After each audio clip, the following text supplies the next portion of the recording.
Miami 41, Florida 17. Are you serious? That was the final score of this? On a scale of 1 to 5, Chalai, this game was a 2 Chalai special. We're giving this one 2 Chalai of supremacy on a scale of 1 to 5, and I'll tell you why. Because it was a splattering, and no splattering, at least in my mind, can garner 4 or 5 Chalai. This, I think, is the beginning, and I hate to speak in hyperbole, so I'm just being real with you. I think what we saw yesterday in Gainesville is the beginning of a chain reaction for both programs, headed in very different directions. So we came into this game having heard all spring and all summer, both programs believed that they had taken significant steps towards taking the next step. I sat down with both these head coaches. We were at both of these programs. We did live shows from both of these campi, plural of campus. And so we heard similar things from both programs. One of the great unknowns going into Saturday was which one would end up being right. Now, there is a scenario where this thing's just 21-19 and it's kind of ugly, and you come out saying, well, I don't really know. I mean, so-and-so won the game, but I don't really know. But friends, you know. When it looks like it did yesterday, and frankly, when it could be a lot worse than it was yesterday, I think you know. So we do a little something around here. It brings me no joy. That's why it's sad. But we have something that we have to drop on you. When things get so emphatic in a game, what we do is we pop the paper. We have our first Sarah McLachlan special of the year, 41-17, Miami over Florida. Here it is. Crank the music, Sarah. Largest Florida home loss in nearly a decade. Miami doubled them up in total yards, 569 to 261. Miami had 10 passes of 20-plus yards. Florida had 0. Florida allowed scores on 6 of the opening 8 drives in this game. And what's worse, the swamp, which was supposed to be a deciding factor, was actually a non-factor. Miami was heavily represented there. That's pretty much all that was left midway through the fourth quarter. And then you have Cam Ward, who most recently played his college football in the remote Pacific Northwest in a conference that doesn't even exist anymore, come into your building, drop anything he wants to on you, and then at the end tell you that the crowd noise they pumped in practice was louder than your building. And having been at a Miami practice recently and having been on the field for this game yesterday, sadly, he's right. He's not wrong about that. So that's the way it went. That's the way it went. Miami had 55 or 60 in their bag if they needed it in this game. Something I never thought I'd be saying. Picked Miami to win, picked Miami to cover. Not by this many points. I never expected the physical mismatch. You know, there are games sometimes that get really lopsided, and it's because the other team was minus 4 turnovers and 21 of your points were non-offensive. We've seen those kind of games before. We've seen games that get out of hand where we tell ourselves, if this were to happen again, if this game were played again, I don't think many people in Gainesville want this one played again. You saw an outcome that was definitive. You saw an outcome that was absolute. A great big exclamation mark on the end of both questions for both programs. You had questions in the positive and negative about Miami, and now all the negatives erased, and the absolute opposite is true about Florida. But I go back to, what was it, late winter, early spring, I guess it was, whenever the headlines dropped that Cam Ward was transferring to Miami and he wasn't going to the draft. Miami just goes all in on this season. But I remember, Jesse, you remember we took a question, we were doing like a mailbag, and we made a big deal, obviously, of Cam Ward committing to Miami, because it was a big deal. But we took a mailbag, and there was one of our viewers who said, you really think one player is going to change a program? I think one player changed the program. So, yeah, I was telling you then, and I'm telling you now, one player changed the program. Now, one player does not make the program. But if you don't think the right guy at quarterback can change the fortunes of a program, you're high. Have you not watched this sport? Do you understand? I mean, what a guy like Cam Newton did at Auburn. That is a sea of mediocrity. Those are several mediocre seasons. And then Cam Newton just plops in there, wins a national title, and then he's gone. And Auburn fades back into mediocrity for a little while.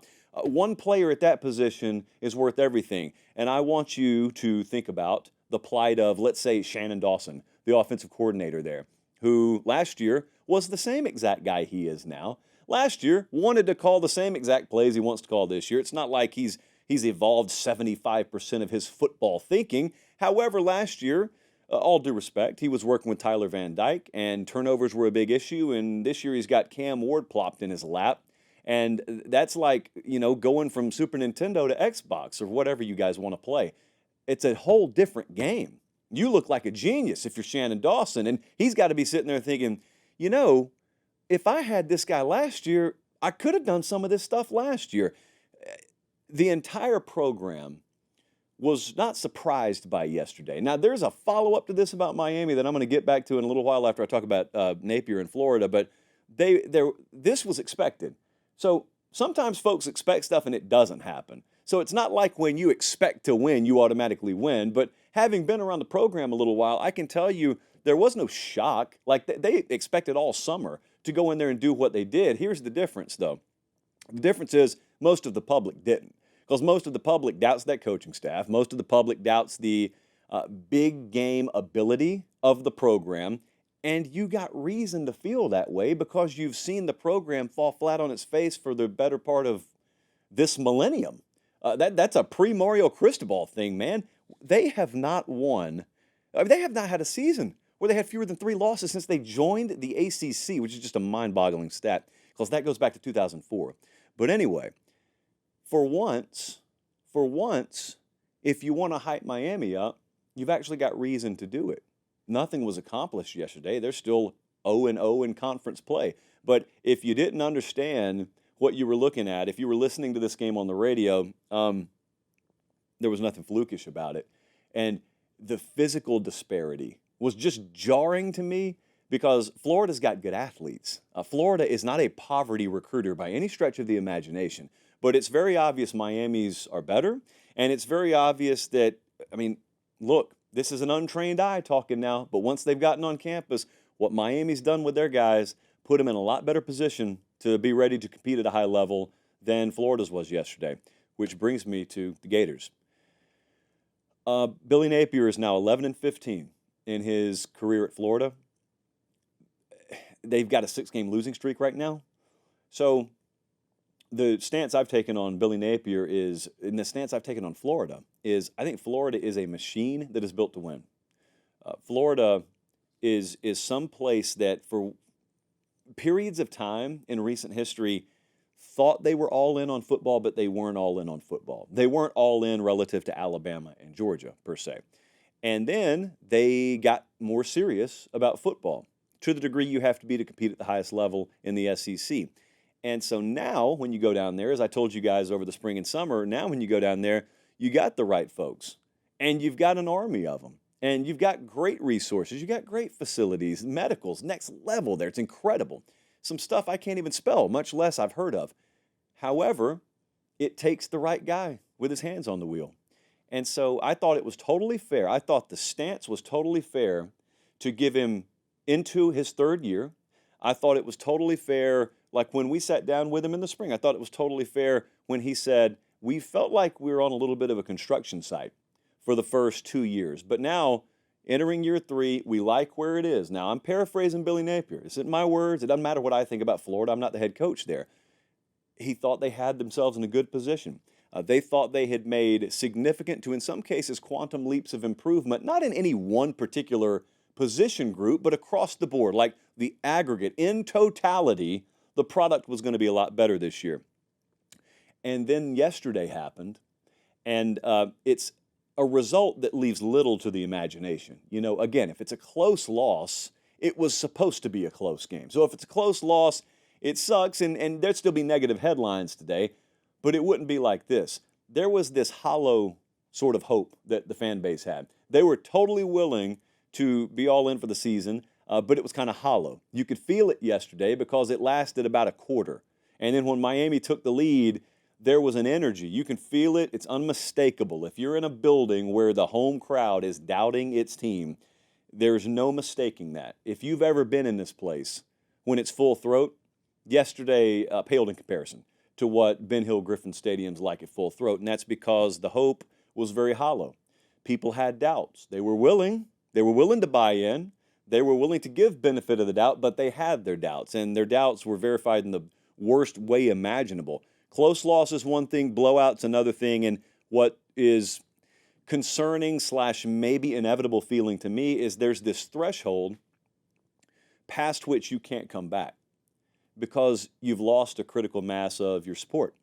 And at that point, it doesn't matter if your process would have worked if it were given time, because whether you like it or not, the amount of time, the right amount of time in this sport is never going to be more than 3 years at a major program. And the reason is because there are too many means at your disposal to quickly overhaul your roster, and there are too many examples of other guys having done it quickly.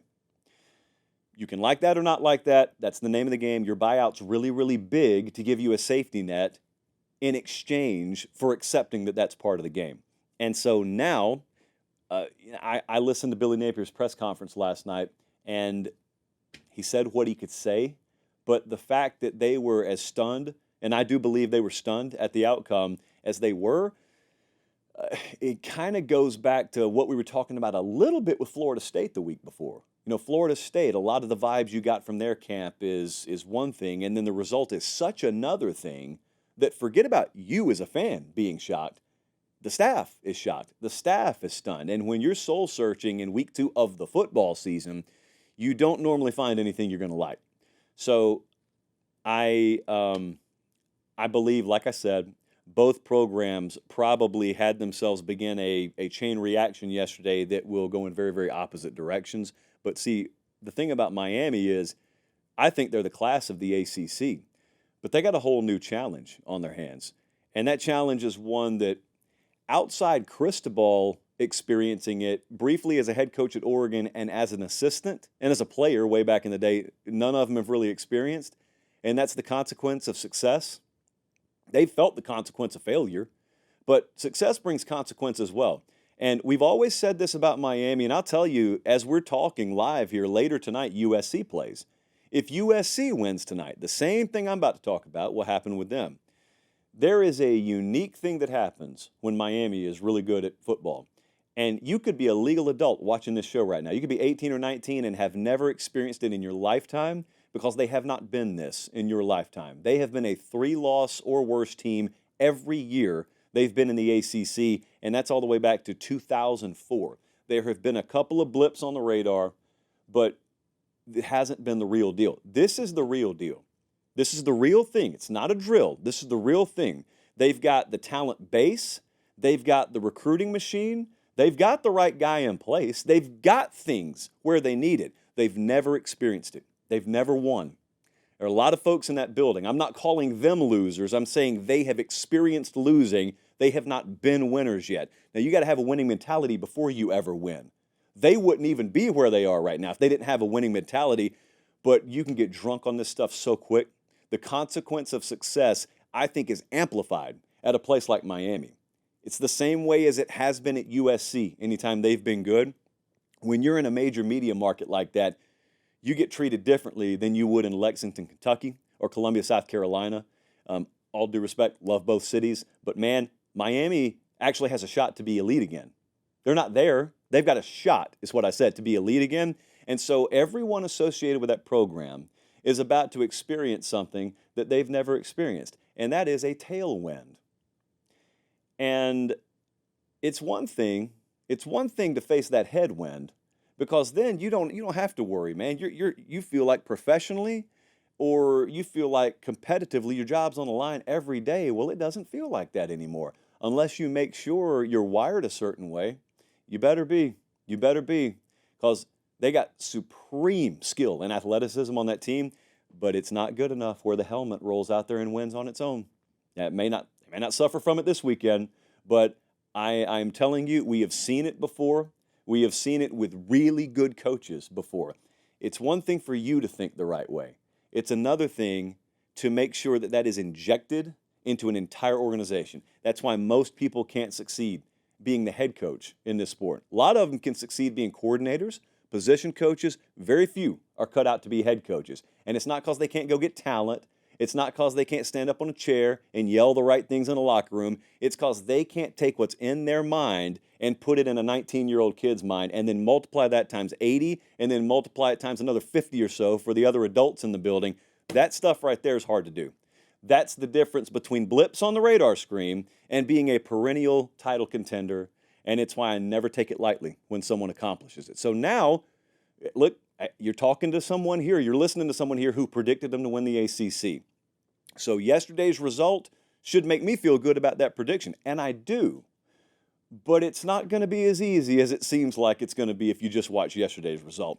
As for Florida, I think it's going to be a really, really treacherous time and a very uncomfortable time here, obviously, these next few weeks.